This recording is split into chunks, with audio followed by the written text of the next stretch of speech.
Hi friends, నమస్తే. వచ్చేసిందండోయ్ మీ అమ్మాయి విజయ. మళ్ళీ మీ ఇంటికి వచ్చేసింది. విజయ అంటున్నాను, ఛానల్ పేరు చెప్పలేదనుకుంటున్నారా?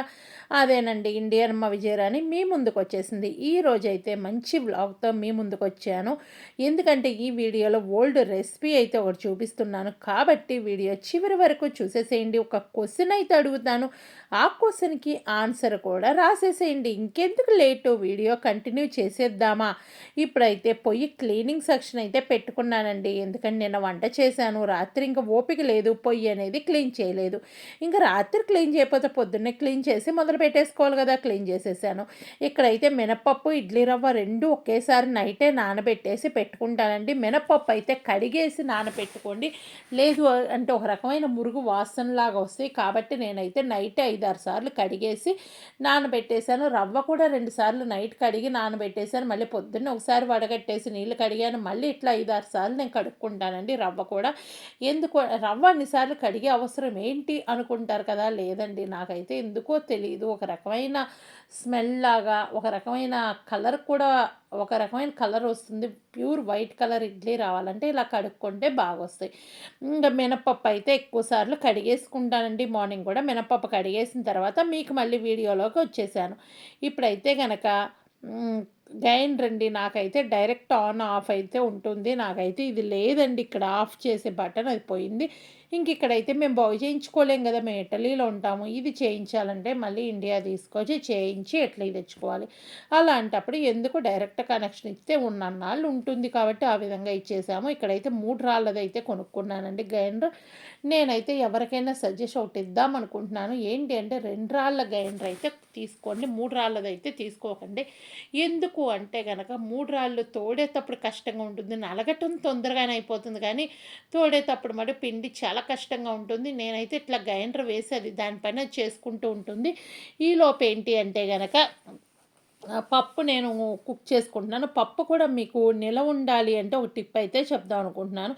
ఏంటి అంటే కందిపప్పు తీసుకురాగానే ప్యాన్ ఫ్రై చేసేసేయండి. చేసి ఆరపెట్టి కందిపప్పు పోసే డబ్బాలో ముందు 2-3 లవంగాలు వేసి దానిపైన కందిపప్పు పోసి పైన కూడా ఒక 2-3 లవంగాలు వేసేసి పెట్టుకుంటే గనక పప్పు మనకి 2 ఇయర్స్ ఉన్నా సరే పురుగు పట్టకుండా ఉంటుందండి. అలా వేయించిన పప్పు అయితే గనక మనకి వెనకటి కాలంలో పప్పు వేయించేవాళ్ళు. మీరు ఎంతమందికి తెలుసు? మట్టి కుండలో పెట్టి వేయించి ఇసిరేవాళ్ళు. అదే విధంగా టేస్ట్ అయితే ఇక్కడ ఉంటుంది.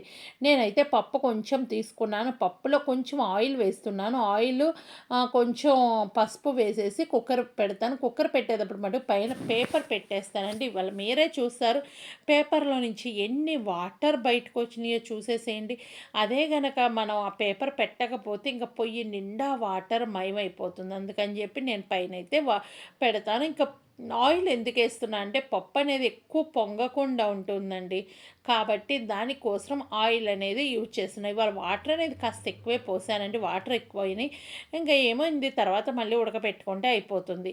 ఇప్పుడు చూసారు కదా, కుక్కర్ మూత అయితే పెట్టా. గ్యాస్ కట్ కూడా ఒక నిలవ ఉండాలి అంటే గనక మనం తీయగానే డీప్ ఫ్రిడ్జ్లో పెట్టేసుకోండి. మళ్ళీ వంట చేసే ముందు మనం కుక్కర్ పెట్టి ఒక పావు గంట ముందు బయట తీసి పెట్టి కుక్కర్ పెట్టేస్తే ఏంటంటే గ్యాస్ కట్ కూడా మనకు ఎక్కువ కాలం నిలవ ఉంటుందండి. ఇంక ఇప్పుడు చూసారు కదా, పైన అనేది ఇది పెట్టేసి పప్పు పెట్టేసాను. నేను మీడియం ఫ్లేమ్లో పెట్టేసి ఒక 3 విజిల్స్ వచ్చిన తర్వాత బాగా సిమ్లో పెట్టేసి ఒక 2 విజిల్స్ అయితే రాణిస్తాను. దీనికైతే 5 విజిల్స్ వరకు రాణిస్తానండి. ఇక్కడైతే కనుక ఇక్కడ చక్కగా మనకి గ్రైండర్ రెడీ అయింది చూసారా పిండి. ఈ పిండి నలిగేటప్పుడు నేను రవ్వ కూడా పిండేసి వేస్తున్నాను. ఎందుకంటే మనం చేత్తో కలిపే కాడికి ఈ విధంగా కలిపితే కనుక చక్కగా వస్తుందండి. ఇలా వేసిన తర్వాత ఒక 2 ఆర్ 3 మినిట్స్ గ్రైండర్ రన్ చేస్తానండి. ఆ తర్వాత అయితే తోడేసుకుంటా. ఇంక నేను తోడుకోవడం ఇది అయితే ఏమీ చూపించటం లేదు. ఈ విధంగా నేను చక్కగా పిండేసి వేసుకుంటా. గట్టిగా పిండే పని కూడా ఉండదండి. ఎందుకంటే నేను ఆల్రెడీ పిండి కూడా చాలా గట్టిగానే వేశాను. బాగా నలిగింది. ఇంకా పిండి నలిగిందా లేదా అనేది కొంతమందికి డౌట్ ఉంటుంది కదా. అది ఎలా అంటే ఒక గిన్నెలో నీళ్లు తీసుకుని పిండి వేయండి. ఆ పిండి పైకి తేలింది అంటే చక్కగా నలిగినట్టండి బాల్ లాగా. తర్వాత ఆ పిండి మళ్ళీ తీసి దీంట్లో వేసి మనం నార్మల్గా యూజ్ చేసుకోవచ్చు. ఇప్పుడు గ్రైండర్ అయితే రెడీ అయిపోయింది కదా. ఇక్కడైతే క్లీన్ చేసేస్తాను గ్రైండర్. ఫస్ట్ అయితే ఇలా పొడి క్లాత్తో కొంచెం శుభ్రం చేసిన తర్వాత తడి క్లాత్ పెట్టి శుభ్రం చేసి మళ్ళీ పొడి క్లాత్తో తుడిచేసి బయట పెట్టేస్తాను. పక్కన పెట్టేస్తా. పైన ఇనప దానికి లైట్‌గా పిండి అంటిద్ది కదా! అదైతే గనక తడి క్లాత్ పెట్టానండి. ఒక పేపర్‌తో నీట్‌గా తుడిచేస్తానండి. 2, 3 సార్లు తుడవటం వల్ల మనకేంటంటే తుప్పు పట్టకుండా ఉంటుంది ఇనప రాడ్ అనేది. హ్మ్. ఇది క్లీన్ చేసేటప్పుడు మీ అందరికి ఇంకో స్మాల్ రిక్వెస్ట్ ఏంటి అంటే గనక, మీరు మన ఛానల్ ఫస్ట్ టైం విజిట్ చేశారా? అయితే ఏం లేదండి, వీడియో కింద రెడ్ కలర్‌లో సబ్స్క్రైబ్ అని ఉంటుంది. దాన్ని టచ్ చేస్తే బెల్ ఐకాన్ వస్తది. ఆల్ అని టచ్ చేయండి. ఏ వీడియో చేసినా మీ దాకా నోటి వస్తది. మీరెప్పుడు ఫ్రీగా ఉంటే అప్పుడు మన వీడియోలు చూడొచ్చు. చాలామంది సబ్స్క్రైబ్ చేయటం మర్చిపోతున్నారండి. ఫ్రీ ఆఫ్ కాస్ట్ కాబట్టి హ్యాపీగా చేసేసేయండి. ఇంకా లైక్ అయితే చేయండి. అది కూడా ఫ్రీయే కదా! లైక్ చేయండి. మీరు నాకు పర్సనల్‌గా మెసేజ్ చేయాలంటే నా ఇన్‌స్టా ఐడీ ఉంటుంది. విజయరాణి కే అని ఉంటుంది. మరొక ఇన్‌స్టా ఐడీ ఉంటుంది. చిగురుపాటి విజయరాణి అని ఉంటుంది. అక్కడైతే మీరు మెసేజ్ చేయొచ్చు. కాల్స్ అయితే చేయకండి. ఎవరైనా కాల్ చేయాలి అంటే గనక అక్కడ మీరు మెసేజ్ పెడితే నేను కాల్ చేస్తానంటే ఓకే అంటే కాల్ చేయండి. లేదు అంటే వాళ్ళని బ్లాక్ చేస్తున్నా ఏమనుకోవద్దు. ఇప్పుడు చూసారు కదా! దీన్ని ఇంక వెనక్కేసేసానండి.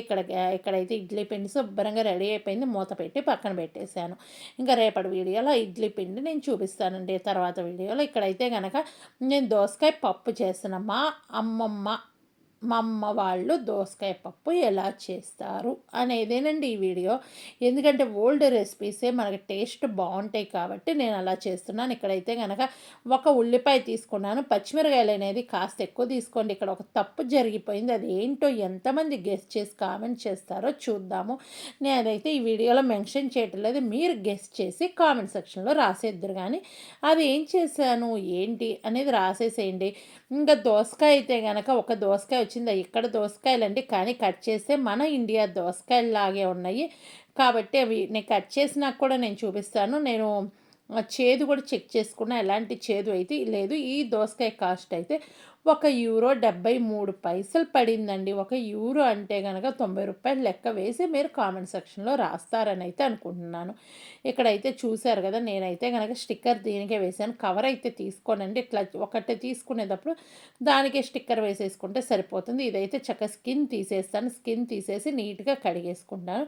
కడిగేసుకున్న తర్వాత నేను చూపిస్తాను. ఏంటి అంటే ఇది పెద్ద ముక్కలు కట్ చేసుకుంటానండి. ఎందుకంటే దోసకాయ త్వరగా మగ్గిపోయి మనకి పప్పులో కలిసిపోకూడదు. అందుకని చెప్పి నేను పెద్ద ముక్కలు కట్ చేసుకుంటాను. నేనని కాదు, వెనకటి కాలంలో కూడా అలాగే పెద్ద ముక్కలు కట్ చేసేవాళ్ళు. నేను అదే రెసిపీ ముందుకు తీసుకొచ్చా కాబట్టి అదే విధంగా కట్ చేస్తున్నా. ఇంకొకటి ఏంటి అంటే గనక ఈ విధంగా దోసకాయ కట్ చేసేటప్పుడు చాలామంది ఇత్తనాలు తీసేస్తున్నారండి. ఇత్తనాలు ఉంటేనే దాంట్లో నమిలేటప్పుడు టేస్ట్ అనేది ఉంటుంది. ఇంకోటి ఏంటి అంటే మనకు విడిగా దోస ఇత్తనాలు కొనుక్కొని ఎండబెట్టినయి పప్పులు, పచ్చళ్ళు, కారాలు, పొడులు ఎలా చేసుకుంటామండి. అదే దోస ఇత్తనాలు మనం కొనుక్కొని చేసుకునేటప్పుడు పప్పులో దోస ఇత్తనాలు వేస్తే తప్పేంటి అనేది నాకు క్వెషన్ మార్క్ అండి. మీలో ఎంతమంది అయినా సరే దానికి సమాధానం చెప్పండి. ఒకవేళ పెద్దవాళ్ళు ఉన్నారనుకోండి, ఏముంది తినేటప్పుడు తీసి పక్కన పెట్టేస్తారు. తప్పేం లేదు గదా! ఇంక దోస ఇత్తనం మంచిదేనండి. ఎక్కువ ఐరన్ ఉంటుందండి ఇత్తనాల్లో. కాబట్టి ఎక్కువ పిండి పదార్థం ఇలాంటివి ఉంటాయి కాబట్టి చూసారు కదా! దోస ఇత్తనాలు నేను ఉంచేసాను. నేనైతే తీయను. ఉల్లిపాయ, దోసకాయ ఎంత సైజు ముక్కలు కోసుకున్నాను. నేను కారం అయితే యూజ్ చేయనండి. వీలున్నంత వరకు పప్పుకైతే గనక పచ్చిమిరకాయలే యూజ్ చేస్తాను. నేను పచ్చిమిరకాయలు కూడా కట్ చేసి పెట్టుకున్నాను. చింతపండు నానబెట్టేసుకున్నాను. ఇప్పుడైతే గిన్నె పెట్టేసుకొని ఆయిల్ వేసుకున్నాను. ఆయిల్ వేడైన తర్వాత మనకేంటి, నేను నెక్స్ట్ పోపు వేయనండి. ఒకవేళ ఇక్కడ కావాలి ఇంకోసారి పోపు వేసుకుంటాము అన్నవాళ్ళు ఏంటంటే దీంట్లో ఉల్లిపాయ, దోసకాయ ఇవన్నీ వేసేసి ఫ్రై చేసేసుకోండి. లేదు తర్వాత మీరు పోపు వెయ్యను అన్న వాళ్ళైతే గనక ఈ ప్రాసెస్‌లో చేయండి. నేను ఆయిల్ వేడైన తర్వాత జీలకర్ర, ఆవాలు, ఇంగువ వేశాను. ఎండుమిరపకాయలేసాను. ఇంకా కరివేపాకు ఉంటే అది కూడా ఏసుకోండి. నేనైతే కరివేపాకు వెయ్యలేదు. ఇంక డీప్ ఫ్రిడ్జ్‌లో తీసి వేసే ఓపిక లేక నేను వేయలేదు. హ్మ్. పోపు వేసేవాళ్ళు తర్వాత వేసేసుకుంటే సరిపోతుంది. ఇక్కడైతే చూసారు కదా! జీలకర్ర వేశాను. ఇంకా పచ్చెనపప్పు, మినపప్పు ఎందుకు వేయను అంటే గనక ఇలాంటి పప్పులు అవి వేయటం వల్ల కాసేపటికి నానిపోయి తినేటప్పుడు ఒక రకమైన టేస్ట్ ఉంటుంది. అది పచ్చి టేస్ట్ లాగా అనిపిస్తుంది. నాకైతే అది నచ్చదు కాబట్టి నేను వేయలేదండి. మీకు నచ్చితే శుభ్రంగా మినపప్పు, పచ్చెనపప్పు అవన్నీ వేసేసుకోవచ్చు. ఇక్కడైతే ఇంగువ అనేది కాస్త ఎక్కువ వేస్తున్నా. ఎందుకు ఇంగువ ఎక్కువ వేస్తానంటే మనం పప్పు వండినప్పుడు ఇంగువ టేస్ట్ అనేది స్మెల్ ఎక్కువ ఉంటేనే బావుంటుంది. మనం ఉడికే కొంది ఆ టేస్ట్, ఆ స్మెల్ తగ్గిపోతుంది కాబట్టి ఇక్కడైతే కొంచెం ఎక్కువే వేస్తున్నాను. ఇంకా ఆవాలు వేస్తాను. ఆవాలు ఎండుమిరపకాయ, ఒక ఎండుమిరపకాయ ముక్కలు కట్ చేసి వేస్తానండి. ఇంతవరకైతే నేను వేసుకుంటాను. ఇంకా మీరు మీ టేస్ట్‌కి తగ్గట్టు ఇక్కడ పోపు వేసేసుకోవచ్చు. తర్వాత వేసుకునే వాళ్ళైతే గనక ఈ ప్లేస్‌లో ఇంక ఉల్లిపాయ, పచ్చిమిరపకాయ, దోసకాయ, టమోటా ఇవన్నీ వేసి కొంచెం మగ్గించేసి చింతపండు పులుసు వేసి బాగా ఉడికిన తర్వాత మన పప్పు ఎనిపేసి పప్పు వేసుకుంటే సరిపోతుంది. నేనైతే గనక అలా వేయను కాబట్టి పోపు ఇంక తర్వాత వేయను. ఈ పోపులోనే ఇవన్నీ ఉడికించుకుంటాను కాబట్టి నేను ఈ విధంగా చేస్తున్నా. ఇంకొక క్వెషన్ అయితే అడుగుతాను. మీరు పప్పు వండేటప్పుడు కుక్కర్‌లో పెట్టేటప్పుడు మొత్తం దోసకాయతో సహా కలిపి పెట్టేవాళ్ళు ఉన్నారా? నాకెందుకో దోసకాయ పప్పు ఒకటి, మునక్కాయ పప్పు ఇలాంటి కొన్ని పప్పులైతే ఈ విధంగా చేసుకోవడం ఇష్టమండి. ఎందుకంటే అమ్మమ్మ వాళ్ళు అలాగే చేస్తే ఆ టేస్ట్ అనేది మర్చిపోకుండా ఉండాలి అంటే ఇలాగే చేసుకుంటే ఆ టేస్ట్ మర్చిపోకుండా ఉండగలుగుతాం కాబట్టి ఇలా చేస్తున్నా.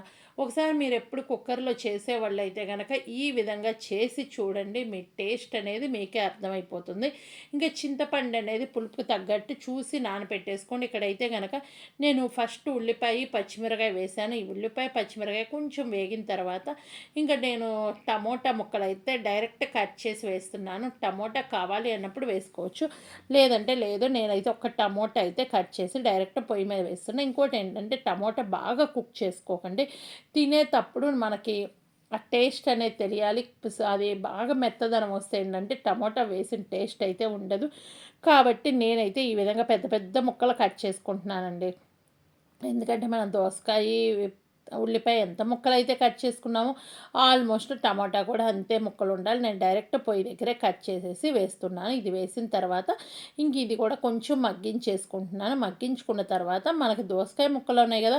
వేస్తాను. ఒకవేళ మీరు ఇత్తనాలకు తీసేసుకోవాలంటే తీసేసుకోవచ్చండి. నేనైతే ఇత్తనాలతోనే వేస్తాను కాబట్టి నేను అదే విధంగా వేస్తున్నా. ఇక్కడైతే మాకిప్పుడు ఈ దోసకాయలు దొరుకుతున్నాయి. నేను ఈ దోసకాయ అయితే ఫస్ట్ టైం తీసుకొచ్చి ట్రై చేశాను. ఎందుకంటే ఎప్పుడు ఇండియా దోసకాయలతోనే వండుకుంటూ ఉన్నాం కదా! ఇక్కడ దోసకాయలు కూడా ఇటాలియన్ షాప్‌లో దొరుకుతున్నప్పుడు హ్యాపీగా కొనుక్కొని ట్రై చేద్దాము. బాగుంటే ఇంక అవే కంటిన్యూ చేద్దాము అనే ఆలోచనలో తీసుకొచ్చానండి. కానీ టేస్ట్ అయితే మన ఇండియా దోసకాయల టేస్టే ఉందండి. పులుపు గాని అంతా చాలా బావుంది. కాబట్టి నేను ఇంక ఈ దోసకాయలు కంటిన్యూ చేస్తానండి. కాబట్టి ఈ వీడియో అనేది చూసేసేయండి. మీరు ఎప్పుడు చేసే ప్రాసెస్ కాకుండా ఇదే ప్రాసెస్‌లో ఒక్కసారి చేసి కామెంట్ చేసేసేయండి. ఇక్కడైతే నేను రైస్ కూడా కడిగి పెడుతున్నాను. ఈ రైస్ కడిగి పెట్టిన తర్వాత ఇంక నేనేంటంటే అన్నం ఉడుకుతూ ఉంటుంది. ఈలోపు పప్పు రెడీ అవుతుంది. ఇంక ఫ్రెష్ అయిపోయి వచ్చి భోజనం చేయొచ్చు. ఇంకా మిమ్మల్ని ఒక క్వెషన్ అయితే అడుగుదాం అనుకుంటున్నాను కదా! ఏంటి ఆ క్వెషన్ అయితే గనక నేను ఇడ్లీ పిండి గ్రైండర్ వేశాను కదా! గ్రైండర్ వేసేటప్పుడు నేను నానపెట్టిన కొలతలు మీ అందరికీ తెలిసే ఉంటుంది. ఏ కొలతలతో నానపెడతాను అనేది మనం ఓల్డ్ వీడియోస్ చూస్తే తెలిసుంటుంది. 1కి 2 పోస్తానండి. 1కి 2 మీరైతే ఏ విధంగా పోసి ఇడ్లీ పిండికి రెడీ చేసుకుంటారు? రవ్వ ఎంత పోస్తారు? మినపప్పు ఎంత పోస్తారు? అనేది కామెంట్ బాక్స్‌లో తెలియచేయండి. మిమ్మల్ని క్వెషన్ అడుగుదామనుకుంటుంది అదేనండి.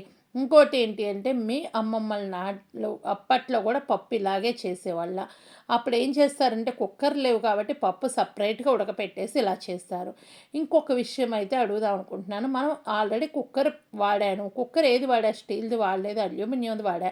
ఎందుకు అందరూ స్టీల్ అని స్టీల్ ఎమ్మట పడిపోతున్నారు? పాతకాలంలో అల్యూమినియంది వాడారు కదా! మనం కూడా అదే వాడుకోవచ్చు కదా! నేనైతే అది మార్చదలుచుకోలేదండి. అదే విధంగా నేనైతే ఫాలో అవుదాం అనుకుంటున్నాను. ఏదో ఒకదాన్ని చూసి ఇంకొకరు వాత పెట్టుకున్నట్టు ఉంటుంది మారుస్తుంటే. వాళ్ళని చూసి మనం మారుద్దామా అనే విధంగా ఉంటుంది కాబట్టి ఏంటంటే స్టీల్‌యి అయితే తొందరగా కడిగేసుకుంటే ఓ పని అయిపోతుందని అవి వాడుతున్నారేమో అనుకుంటున్నానండి నేనైతే గనక. ఎందుకంటే అమ్మమ్మలు, నాయనమ్మలు ఇప్పటి వరకు బతికున్నారు. వాళ్ళు 100 సంవత్సరాలొచ్చినా హెల్తీగా ఉన్నారు అంటే వాళ్ళు ఆ తెల్ల గిన్నెల్లో వాడుకోబట్టే ఉన్నారు కదా! వాళ్ళేమన్నా స్టీల్ గిన్నెలు, నాన్ స్టిక్ గిన్నెలు వాడారా?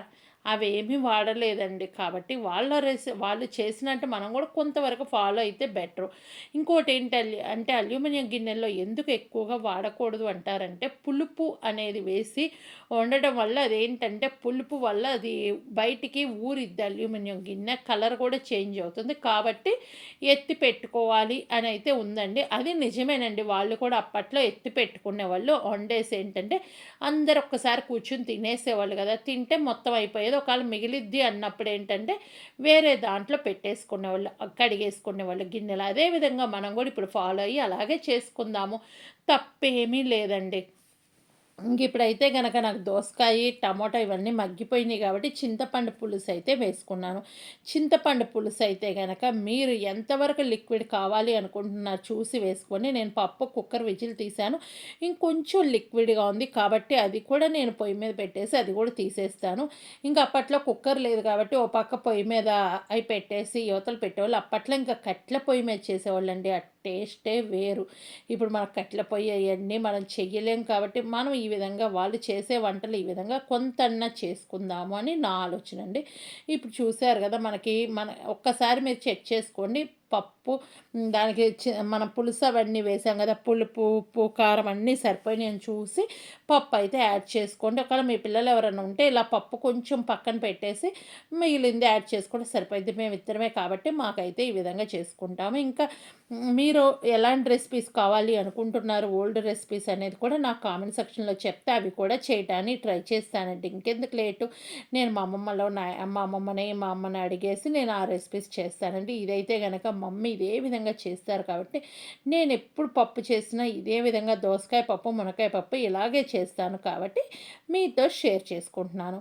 ఇప్పుడైతే గనక మెంతులు, జీలకర్ర పొడి కాస్త వేస్తున్నాను. పప్పు వేయగానే మెంతులు, జీలకర్ర పొడి వేసి ఒక 10 మినిట్స్ కుక్ చేసేసుకొని హ్యాపీగా సర్వ్ చేసుకోవడమే. ఈ మెంతులు, జీలకర్ర పొడి మటుకు తప్పకుండా వేసుకోండి. ఒక స్పూన్ మెంతులకి 2 స్పూన్లు జీలకర్ర పాన్ ఫ్రై చేసేసి పొడి కొట్టి పక్కన పెట్టుకుంటే సరిపోతుంది. ఓకేనా? ఒకవేళ మెంతులు, జీలకర్ర పొడి లేదు అన్నప్పుడు ఏముంది మెంతులు తాలింపులో కూడా వేసేసుకోవచ్చు. జీలకర్ర మనం ఎలాగేస్తున్నాం కాబట్టి నేను ఈ పొడి వేస్తే టేస్ట్ అనేది చాలా బావుంటుంది. ఈ వీడియో నచ్చితే సబ్స్క్రైబ్ చేయండి, లైక్ చేయండి, షేర్ చేయండి, కామెంట్ చేయండి. మరొక మంచి వీడియోతో మీ ముందుకొస్తాను. ఈ విధంగా పప్పు చేసుకున్నాను. పప్పు, చపాతీ సూపర్ కాంబినేషన్ అండి. నేనైతే రైస్‌తో తినేస్తున్నాము. ఈ వీడియో నచ్చితే లైక్ చేయండి, షేర్ చేయండి, కామెంట్ చేయండి. మరొక మంచి వీడియోతో మీ అమ్మాయి మీ ముందుకొస్తది. అప్పటిదాకా మన ఓల్డ్ వీడియోస్ ఉన్నాయి కదా! అవి కూడా చూసి కొంచెం సపోర్ట్ చేయండి. తప్పేంటి?